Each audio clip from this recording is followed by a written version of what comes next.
You've been domesticated, trained like a circus animal to perform tricks for applause.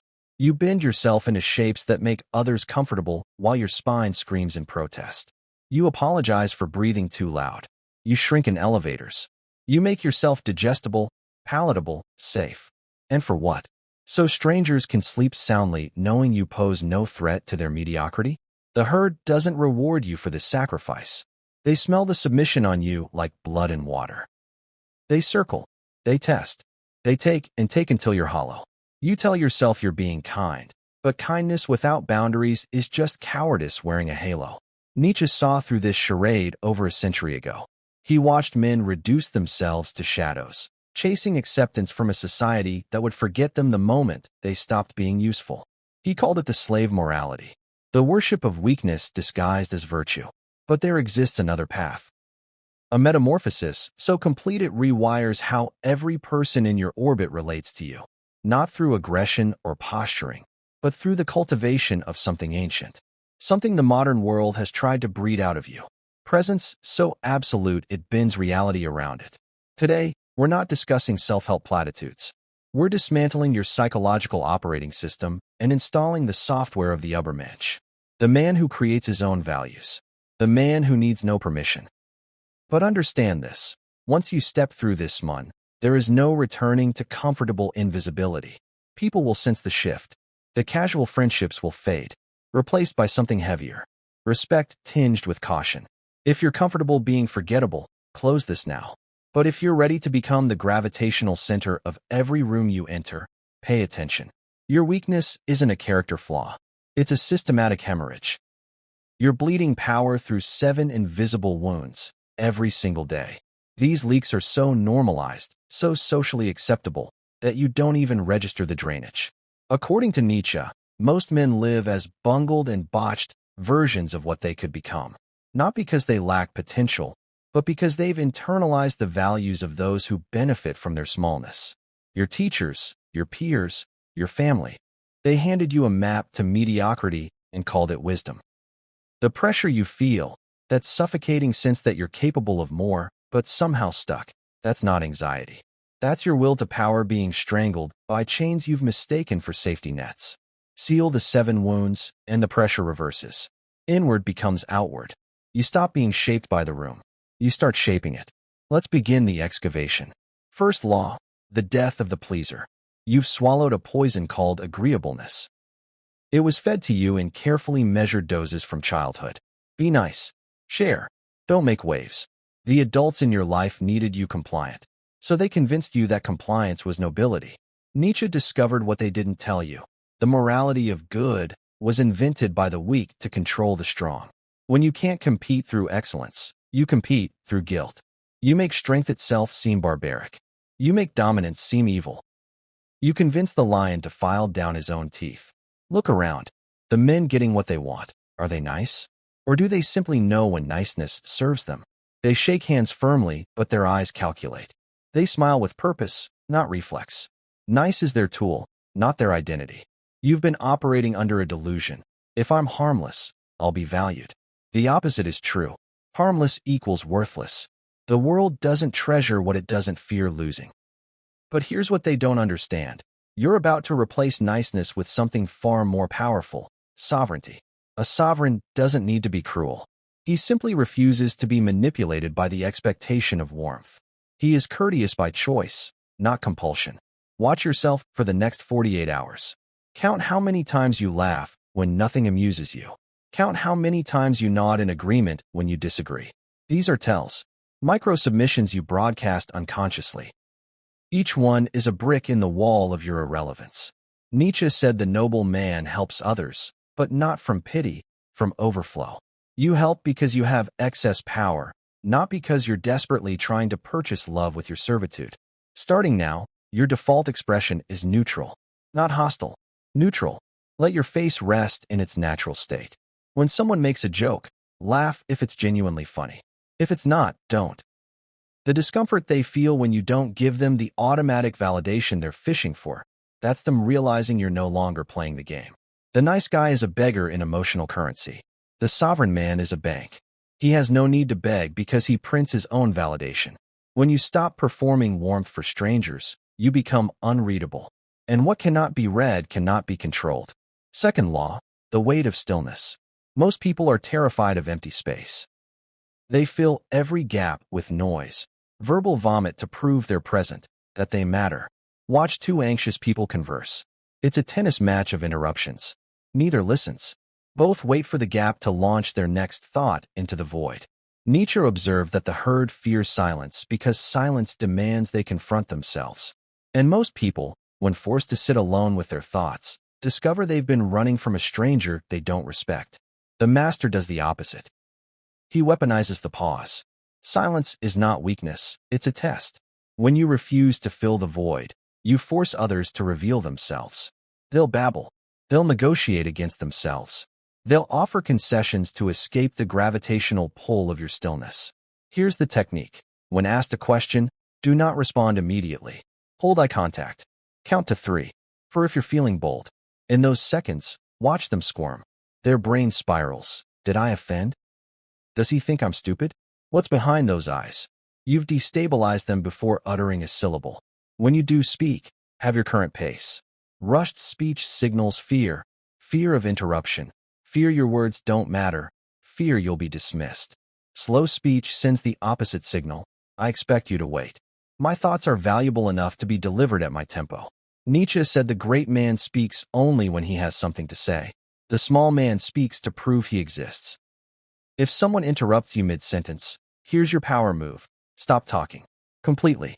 Don't raise your voice. Don't compete. Just stop. Maintain eye contact with the interrupter. Let the silence bloom. Let the entire room feel the violation they've committed. 9 times out of 10, they'll stammer. Apologize. Trail off into nothing. Then, without acknowledging their interruption, continue from the exact word where you stopped. Same volume. Same pace. You didn't fight for the floor. You simply demonstrated that the floor was always yours. This isn't about being difficult. It's about training people how to treat you. The man who tolerates interruption will be interrupted forever. The man who silently refuses trains the room in a single interaction. Stillness is the heaviest thing you can place on a conversation.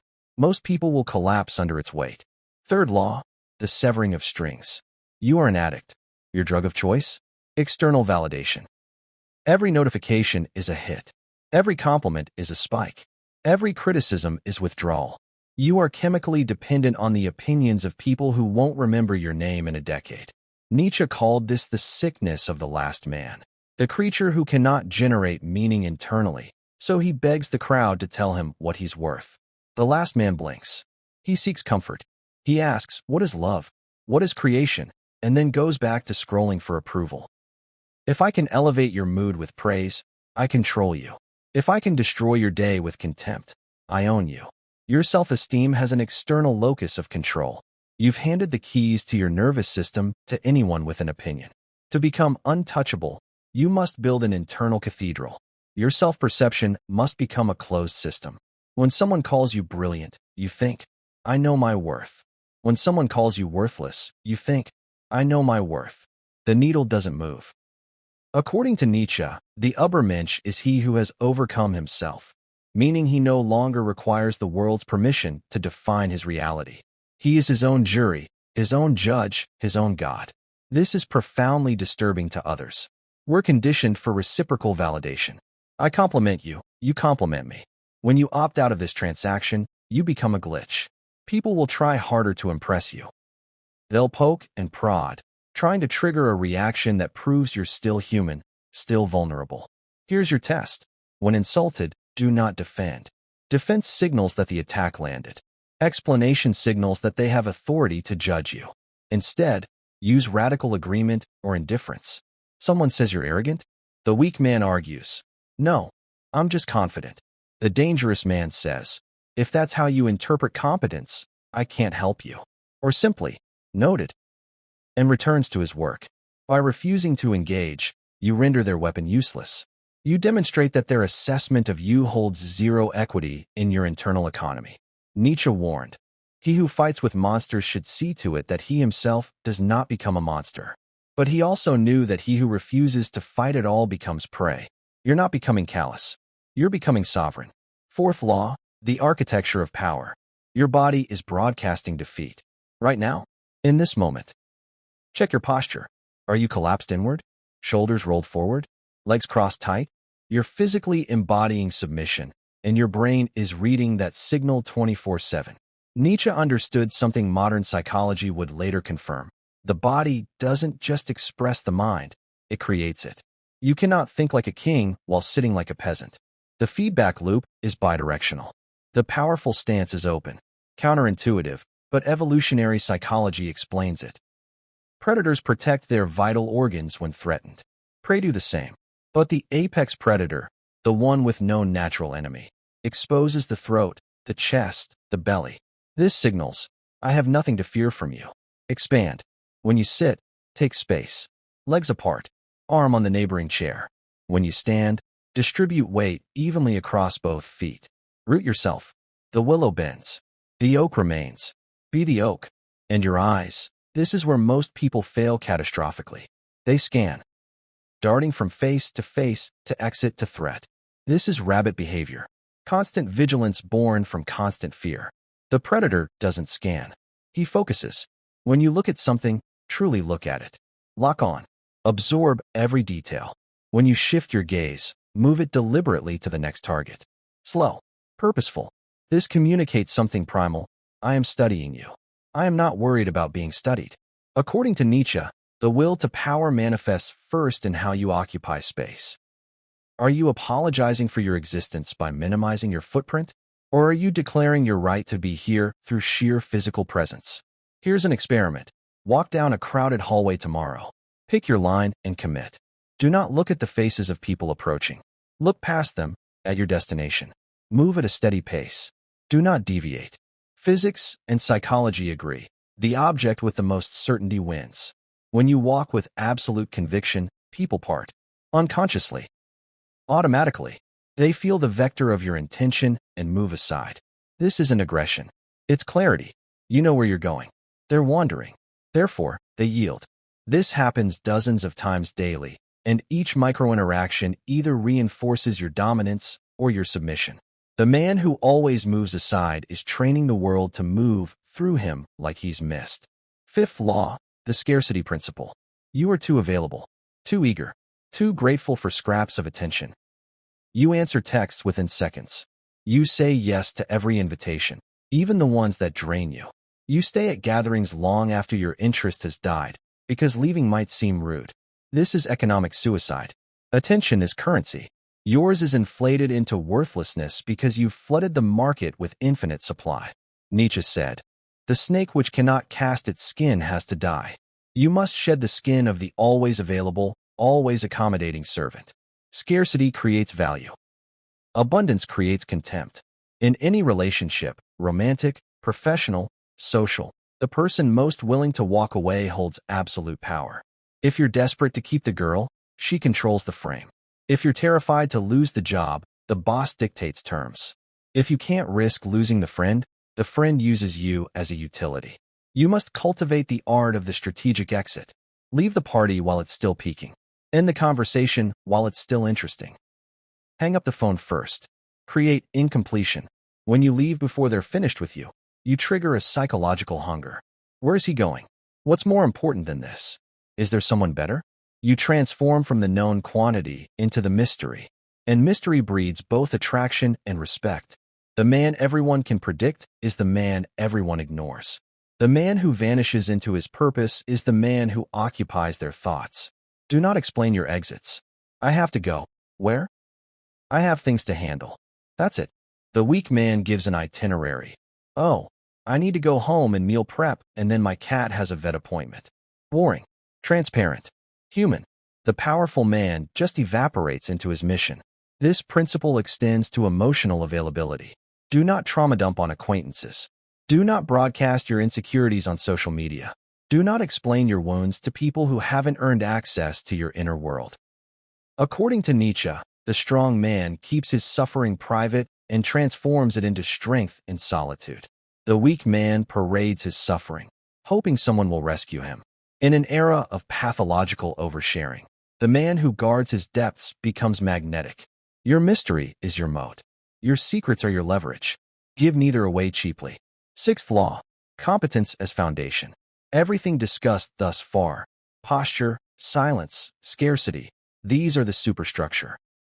But a palace built on sand collapses. Without a foundation of genuine capability, you're just a con artist with good acting skills. And eventually, the performance cracks. Nietzsche was explicit. The Übermensch is not just confident, he is competent. He has overcome himself through discipline, through the mastery of his craft, through the relentless pursuit of excellence. Superman without the strength to back the symbol is just a man in a costume. Your brain is not stupid. It knows if you're a fraud. You can stare in the mirror reciting affirmations until your voice breaks. But if you haven't achieved anything real, your subconscious whispers, liar. And that whisper will sabotage every external performance. True confidence is not a feeling. It's the inevitable result of evidence. Evidence that you can solve problems. Evidence that you keep promises to yourself. Evidence that when pressure arrives, you don't fold. The surgeon doesn't panic when the patient bleeds. He goes to work. Why? Because he's done this 1,000 times. He's built a cathedral of competence through years of repetition. His calm isn't an act. It's the byproduct of mastery. If you want to command respect through your presence, you must become exceptional at something. Anything. Your profession. Your ability to analyze situations. Your capacity to remain rational when chaos erupts. Nietzsche warned that the man who depends on others for validation will always be weak. But he also taught that strength comes from struggle. You must sharpen yourself against difficulty. Lift heavier. Think deeper. Read what intimidates you. Challenge your assumptions. When you combine high competence with strategic silence, you become a monolith. People recognize, even if subconsciously, that you are not performing. You are being. When you do speak, it carries weight because it's backed by substance.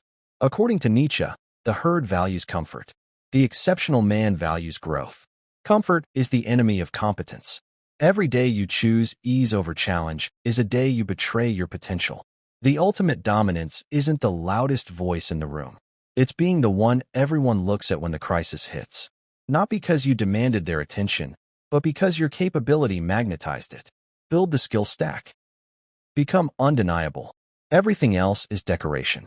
Seventh law, the courage to be misunderstood. Here is the final gate, the one most never pass through. You are enslaved by the fear of being the villain. You're terrified that setting boundaries makes you selfish. That saying no makes you cruel. That prioritizing your vision makes you arrogant. Let them think it. Nietzsche said, "I am not a man, I am dynamite." He knew that to explode beyond the ordinary, you must accept that fragments of your reputation will scatter.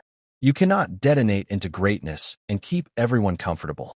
To become sovereign over your own existence, you must accept a mathematical truth. You cannot prioritize your life without disappointing others. It's geometrically impossible. When you commit to your goals, you abandon someone else's agenda. Build your business. Disappoint the friends who want drinking buddies. Protect your energy. Disappoint the energy vampires who fed on your availability. Choose your self-respect.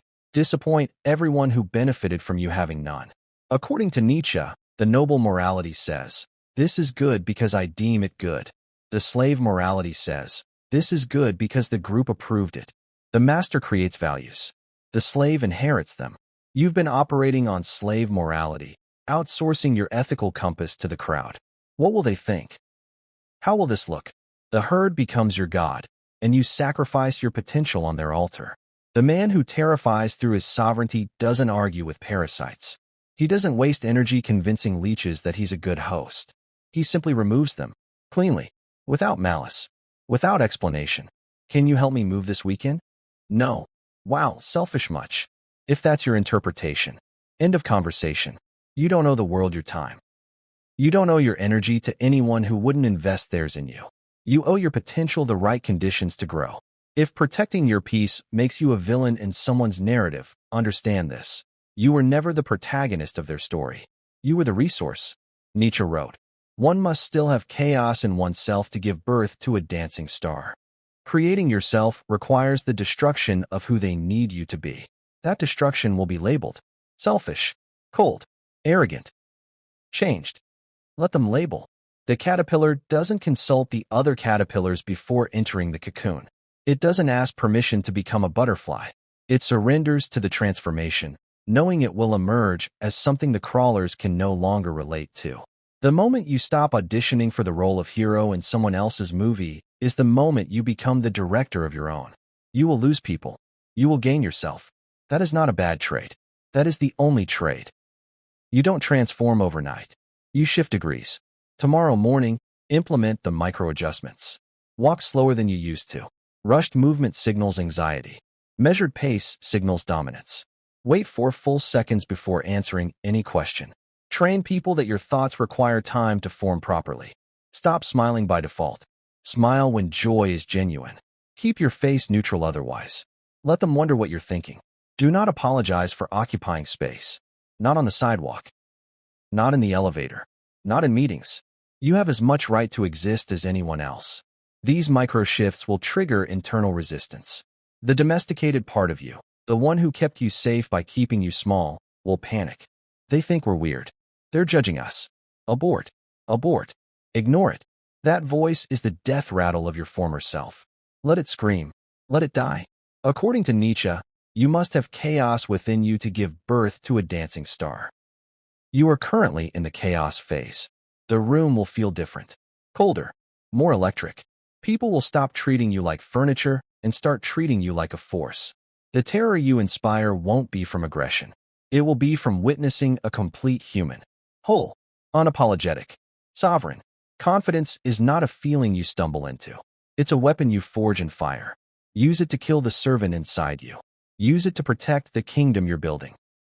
Nietzsche didn't write for the masses. He wrote for the few strong enough to bear the weight of their own potential. Are you one of them? If this cracked something open in you, understand, this is the surface layer. There are depths I cannot explore publicly. Aspects of psychological dominance that algorithms suppress.